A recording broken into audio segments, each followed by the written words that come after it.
Keratosis pilaris, otherwise known as chicken skin or goosebump skin, tend to flare up more during pregnancy. As a woman goes through pregnancy, the changes in the hormones like estrogen, progesterone, and androgens will have a huge impact on our skin, our sweat glands, and our immune responses. So if you're prone to skin conditions like keratosis pilaris, where the skin is rough and bumpy, normally on the arms or legs, you may notice that it flare up even more or happens in areas that wasn't there before, like your face or your back or even your buttocks. And these are quite common occurrences during pregnancy. Sometimes women might notice darkening of their skin as well, which is called melasma.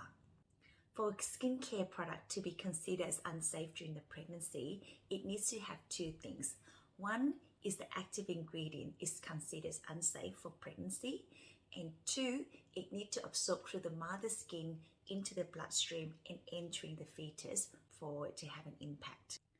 The Royal Women's Hospital in New South Wales has come up with a really comprehensive list detailing skincare and hair care products that are deemed safe to use and which ones should be avoided. So you find the link to that list in our post below. The Royal Women's Hospital has made a statement that most skincare and cosmetic products and ingredients are actually safe to use during pregnancy and unlikely to be harmful to the fetus, especially when they are applied topically on the skin. So ingredients like even benzoyl peroxide, salicylic acid, and glycolic acid are deemed to be safe to use in skincare products on topical application. So that is something that you apply onto the skin, not something that you take orally. So now in terms of skincare companies and what claims a skincare company can make, and unfortunately we can't really make much of a claim.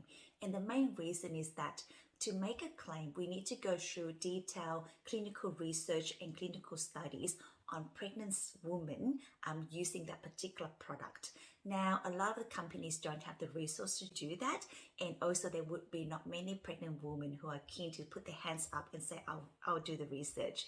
So you will find that a lot of the time we would recommend to consult your GP or consult your obstetrician to discuss about the skincare product and what is needed and what is not needed. And as a skincare company, we would recommend that even though keratosis pilaris might look a bit unsightly and might look a bit irritated during the pregnancy, it's actually better just to focus on moisturization of the skin. So using a really good rich moisturizer that has no active ingredients in there, and build back the skin barrier function and build back the lipid function into the skin surface. After the pregnancy, once you have given birth, then products like chemical exfoliants, even our product like Beyond KP Triple Action Smoothing Cream is safe to use during breastfeeding.